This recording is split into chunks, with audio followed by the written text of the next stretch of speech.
Good morning class. Ngayon, tatalakayin natin ang tungkol sa Unit 9, Komunikasyon at Pananalisik sa Wika at Kulturang Pilipino. Tumatalakay ito sa formal at informal na sulatin. Okay. Ang talakayan natin sa umagang ito, Arena 1, ito ay pagsulat ng sanaysay. So, sa pagsulat ng sanaysay, kailangan muna natin alaman kung ano ba ang sanaysay. Para magkaroon kayo ng ideya. Kung sakali ay susulat kayo ng sanaysay, mayroon na kayong ideya kung ano ang sanaysay.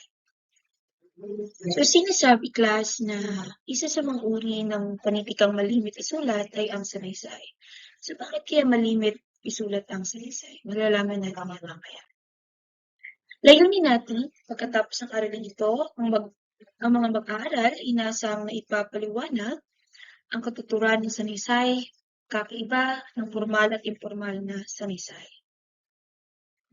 Pag-aralan natin, ang sanaysay ay paglalahad ng karanasan o ideya. Kung sinasabi natin karanasan, ito ay karanasan mo bilang isang tao o ideya sa isang malikhaing kritikal na paraan. Ayon kay Alejandro Abadilla, isang makata, ang sanaysay ay buhat sa pinagsamang salitang sanay at salaysay. So, sa pagsulat ng anumang uri ng sanaysay class, may kahinian sa manunulat na maging matapat. Bilang isang manunulat ay dapat maging matapat, malinaw, pagpapahayag, at minsan ay kinakailangan din na nakapagbabahagi ng tago o lantad na kaisipan.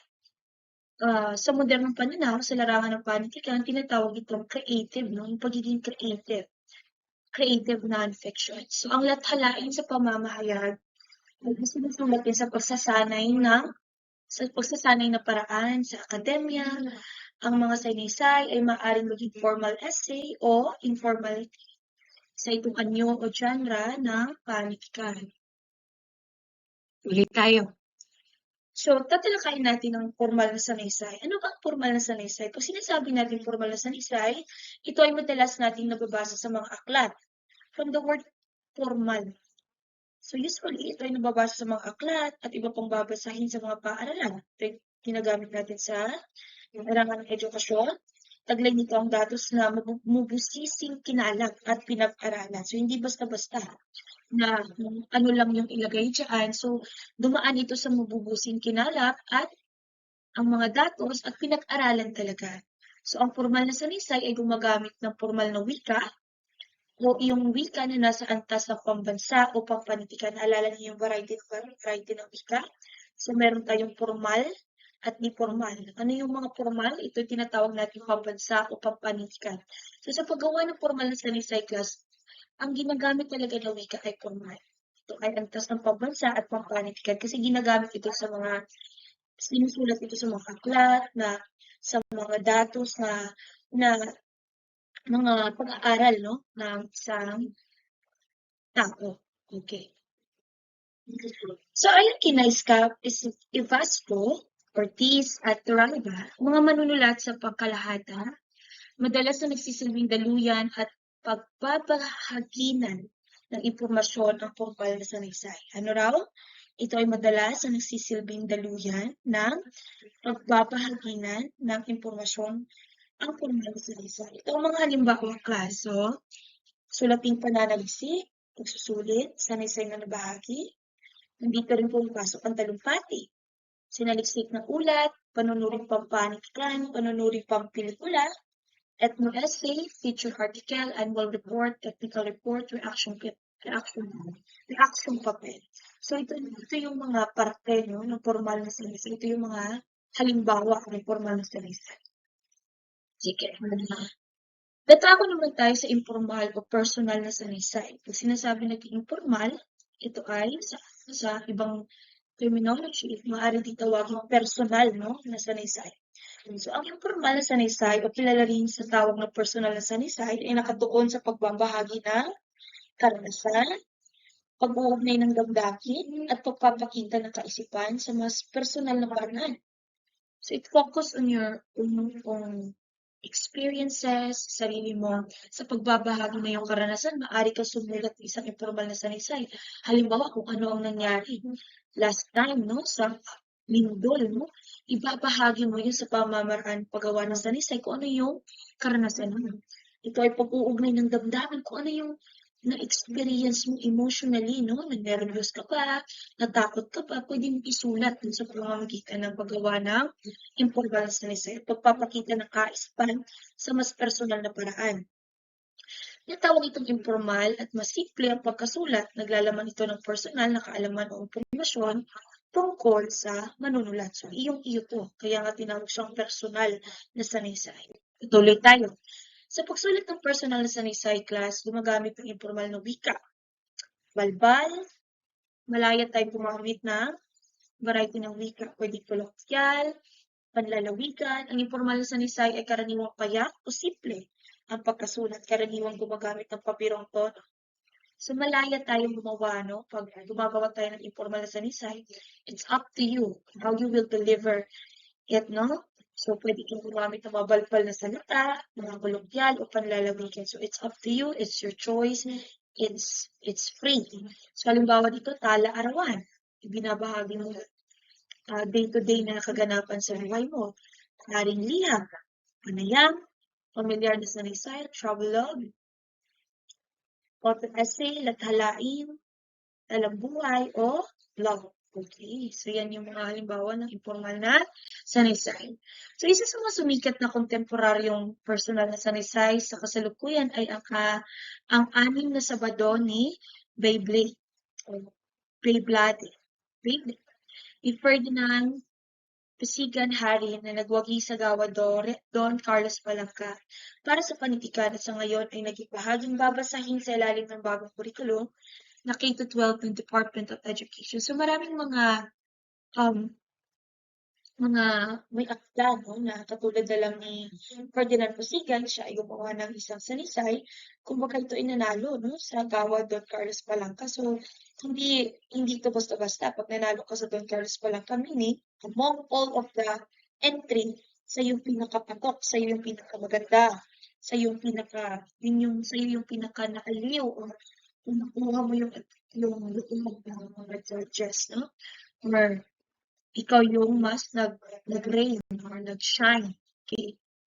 So, ayon kay Matute, isa ring tanyag ng manunulat, at Makata, ang informal na sanaysay ay tinuturing din isang pakikipagpalagayan ng mananalaysay sa kanyang paligid at sa kanyang sariling pagpapasya at pagpapahalaga. Katulad na lang when I was in college, lagi kami pinapasulat ng sanaysay. Pinapalabas kami sa labas ng room, and then nag-observe kami sa paligid.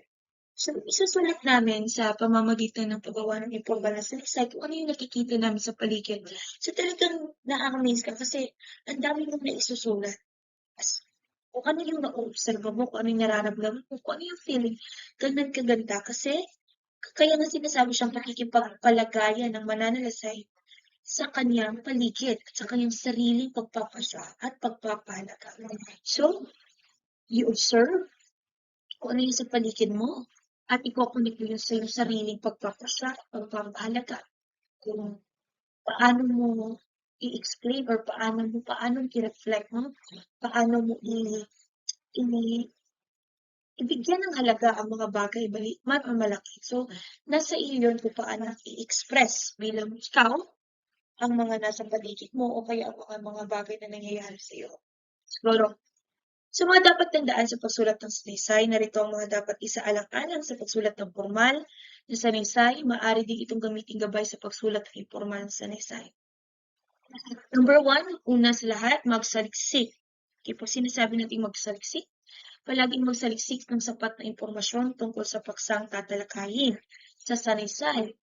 Formal man o informal, dapat mas kapani-paniwala at may bigat ang sanaysay na naglalahad ng katotohanan or facts na sumusuporta sa nais niyang bigyan diin kaya. Mahalaga rin tiyaking may kredibilidad ang batis o pinagkuhanan ng mga datos at impormasyon.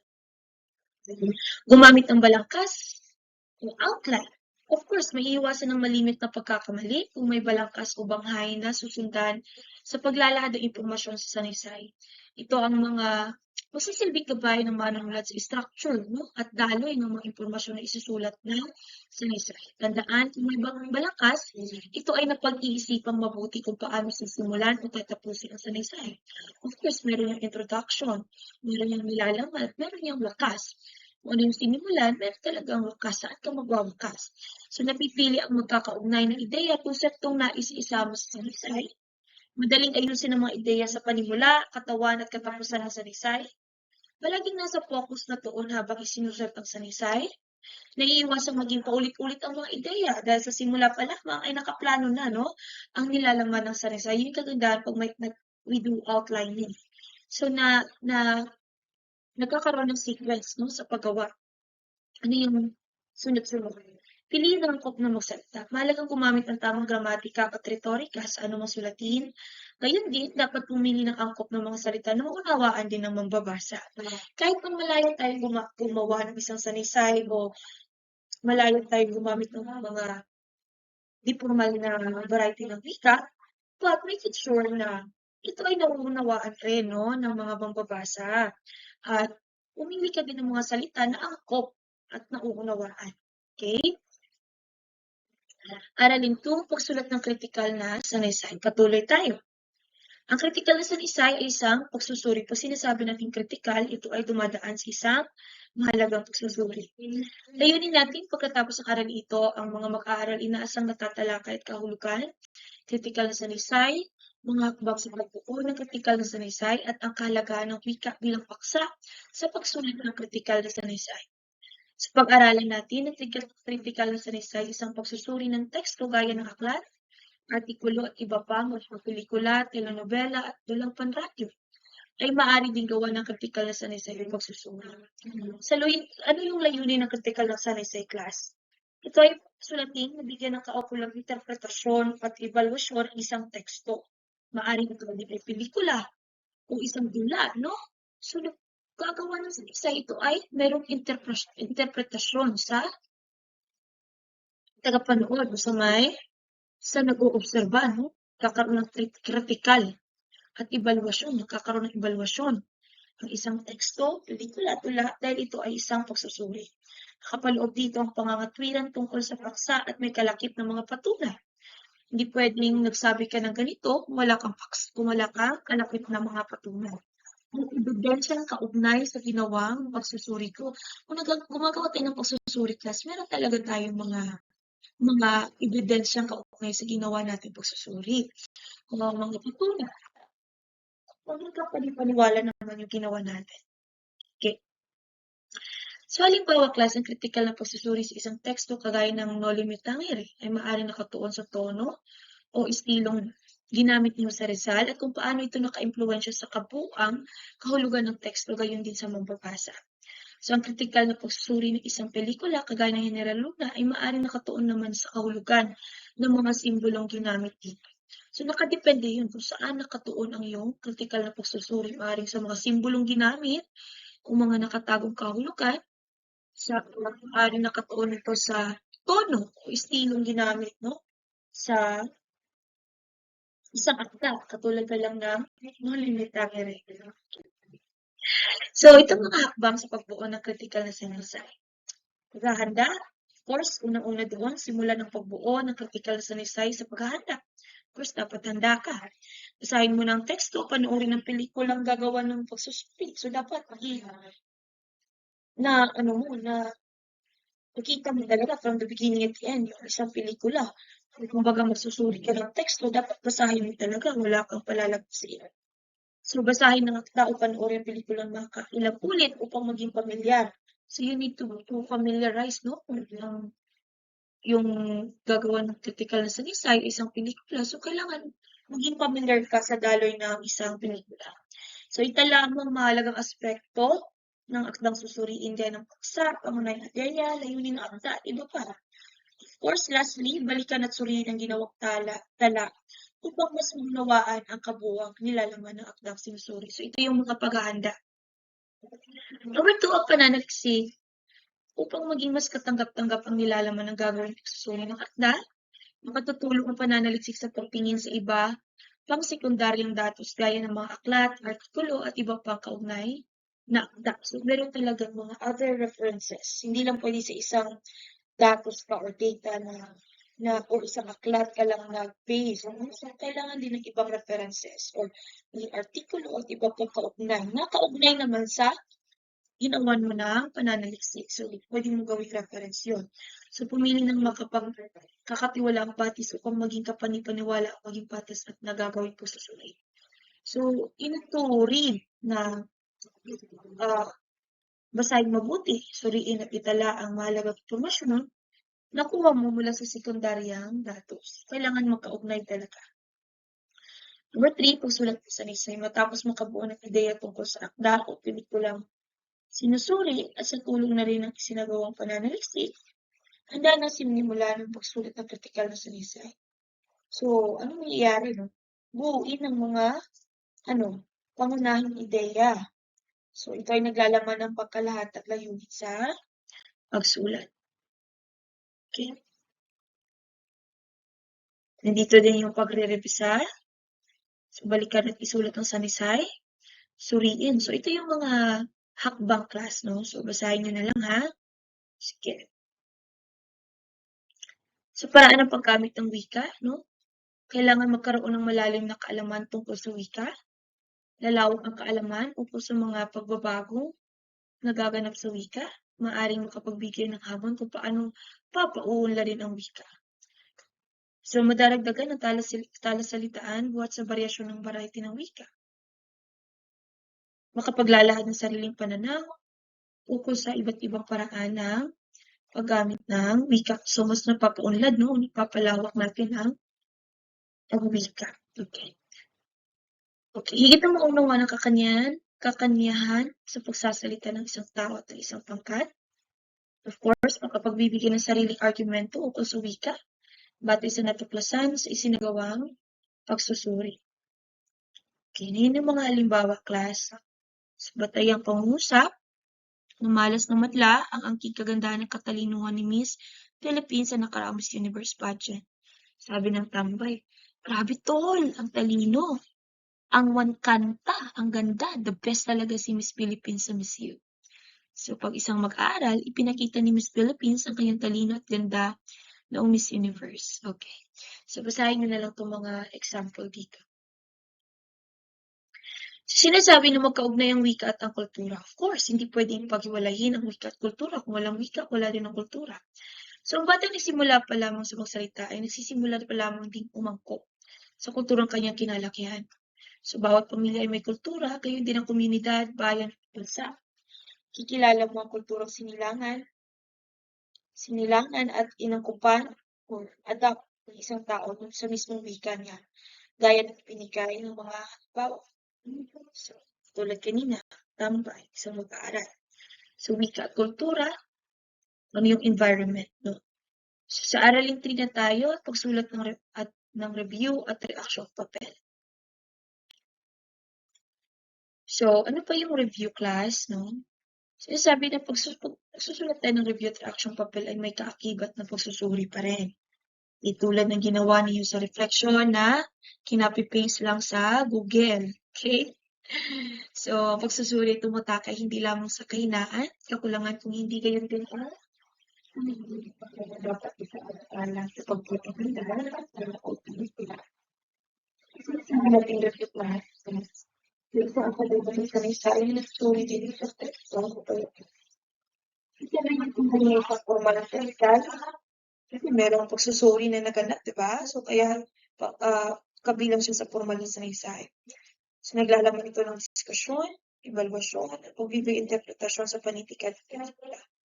So, layunin ng pagsulat ng review na mapahalagaan at mabigyan ng hulugan ng akda at pelikula sinuri. So, katulad na lang sa akdang pampanitikan, ng panunuring pampanitikan kagaya ng El Filibusterismo, pinatutuunang pansin ng arkeology at pampanitikan, istilong ginamit ng akda. Nilalaman ni sa akdang sinusuri, ingit namang maraming pinagtutuunang pansin kung pelikula ang sinusuri kagaya ng anak.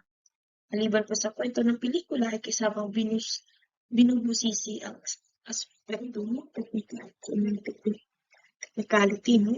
Binubusisi, so hindi lang pwedeng kasi part ito ng formal eh. formal na sinaysay. So, kailangan meron talagang mabusising pagsusuri. So, ano ba yung mga katangian na dapat taglayin ng isang manunuri? So, ayon kay Alejandro Abadilla, ang isang manunuri ay dapat daw may taglay na tigas at lakas ng damdamin, naninindigan upang magtiyak na kapakinabangan ng panitikan ng kanyang pagmamalasakit. So, ito ang ilang katangian dapat taglayin ng isang manunuri at o kritiko. Liberal o may malayang kaisipan, hindi bias. Kritiko lamang na tiyak na sining. Matapat sa sinusuring sining. Magalang, of course, kailangan yun. So, mga dapat tandaan sa pagsulat ng review, kailangan malawak ang kaalaman tungkol sa nilalaman o akda. At mahalaga din class na may sapat na kaalaman, no? Sa mga estilong ginamit ng manunulat, gayon din sa estilong ginamit ng direktor sa pagdederehe ng pelikula. Kailangan matapat, ganun pa rin yun, may kailangan pa ng katapatan sa ang manunulat sa kanilang estilo at hindi pwede mangyari, no? Dapat tandaan na ang panunumuna sa akda ng pelikula yun ay maipabati sa mga mababasa. Ano yung maipabati sa mga mababasa ang kahalagahan ng akda at pelikula. Hindi kahalagahan ng review, kumbaga, nire-review. So, kailangan tandaan dito, no, sa pagsulat nito, ang show, don't tell, sa pamamagitan ng estilong ito ay tila pelikula ang pinapakita ng manunulat sa kanyang mga mambabasa. So, gumagamit ito ng mga dialogue upang higit na maging, kawili-wili sa mga mambabasa kanilang pagbasa ng sanaysay. So, nakadepende yun sa iyo. Kailangan magkaroon ng kaisahan sa kabuuan sinulat. Dapat tinatalakay ang elemento na nagpapalakas o nagpapahina sa akda o pelikula upang maging epektibo. So, dapat banggitin dito ang mga elementong tumutulong sa paglinang ng thesis. Halimbawa, sa pagre-review ng pelikula, kasama sa mga elemento, pagdirihin at pagganap ng mga artista, script, cinematography, aspektong technical at iba pa. So, lapit na tayo. Tatalakay naman natin ang reaction papel, so reaction paper o panunuring papel ay tumutukoy sa mga katarungan, no? Patas at balanseng pagtatayan, paglalahad ng mga puna tungkol sa paksa. Sinasabi natin reaction paper, ito ay reaction mo sa isang akda. Ano yung reaction mo patungkol sa, kumbaga, paglalahad ng mga puna. Kikita mo yung pagpupuna mo sa mga mali, sa isang akda. So, sa panunuri, parehong pinagtutuon ng pansin ang mga kalakasan at kahinaang taglay sa paksang sinusuri. So, pinupuna mo yung kalakasan at kahinaang taglay sa paksang sinusuri. Hindi lamang bawang panitikan ng pelikula ang maaaring gawa ng reaction paper. Maaari din gawa ito ng tao, bagay, pangyayari at issue. So, pakibasa na lang yung mga dapat tandaan sa pagsulat ng reaction paper. Okay. Aralin 4, pagsulat ng blog. So, alam naman natin kung ano yung blog. Ito ay pinag-uugnay ng internet at mga tao sa buong mundo. Okay. So, ang blog ay tumutukoy sa modernong paraan ng pagsusulat. Karamihan sa blog ay naglalaman ng komentaryo o impormasyon tungkol sa paksa. Ginagawa naman itong online diary ng ilan. Magamit karamihan sa blog ay textual o binubulang ng mga salita. Mayroon ding nakatuon sa sining, larawan, video at iba pa. Kakanyahan ng blog, ang salitang blog ay mula sa salitang web at log, kaya nabuo bilang weblog. So, para itong isang diary class o journal na sinusulat sa isang website. So, pag sinasabi natin blogger, diba? Sikat yun yung blogger ang tawag sa tao o grupong nangangalaga at papatakbo at susulat isang. So, ang pinakabagong blog post, ang karaniwang nakikita sa blog site. So, mga posts ay nakaayos mula sa pinakabago hanggang sa pinakaluma o blogosphere, no? Ang tawag sa komunidad o mundo ng mga bloggers. So, during my college days, pinagawa ko talaga kami ng isang blog sa isang website. So, maganda, no? Ganda pag gumagawa tayo ng blog sa isang website. Pabahagi tayo sa ating sarili. So, part pa isang sulat. So, pagsulat ng nilalaman ng blog. So, pagsulat ng blog class, mahalaga kung nagsisimula ka pa lamang. Hindi ka hingian o kailangan maging muso ng manunulat. Of course, there is always a first time. Bihasa ka agad sa pagtatalakay ng paksa. So, ipinapayo na magsimula ka muna sa pagsulat tungkol sa sarili mo na. Sinasabi natin yung mga personal na karanasan, yun muna yung ibabahagi mo. So, kailangan may determinasyon at lakas ng loob sa pagpapahayag ng personal na nararamdaman, no? Dahil ito class ay isa sa mga susi upang maging mas makabuluhan, no? Ang nilalaman na iyong nasabing blog. Okay? So, ito ang mga dapat isaalang-alang sa pagsulat ng blog. So, pakibasa na lang po ito. So, tiyakin ang layunin, maging matapat sa paglalahad ng saloobin. So, gumamit ng mga link sa iyong mga post. Of course, maglakip ng mga larawan. Importante yon. So, tugunan ng mga komento. So, halimbawa, at pagsusuri ng isang blog. So, hanapin ang halimbawa mula sa sining ni Clara White Cruz na pinamagat ang wikang Filipino bilang kasangkapan sa paglinaw ng pambansang kultura tungo sa pagkakakilanlan. So, doon pansinin niyo yung mga nasunod na sumulat ng mga dapat tandaan sa pagsulat ng isang blog. Natitiyak niya kung ano ang kanyang layunin sa pagsulat. Mahihinuhang ang kanyang audience ay mga mag-aaral, of course, at mga guro ng wika, sapagkat masabing tukoy niya ang kanyang target audience dahil sa wikang ganyan tanong. In making blog class, kailangan alam mo yung target audience mo. Ito ba yung mag-aaral? Ito ba yung mga, kung pag-blog mo naman is about travel blog, so yung mga, if you will know your target audience, okay? So, of course, ang pinatutunayan rin niya na sadyang magkaugnay ang wika at kultura batay sa sumusunod. So, halimbawa, meron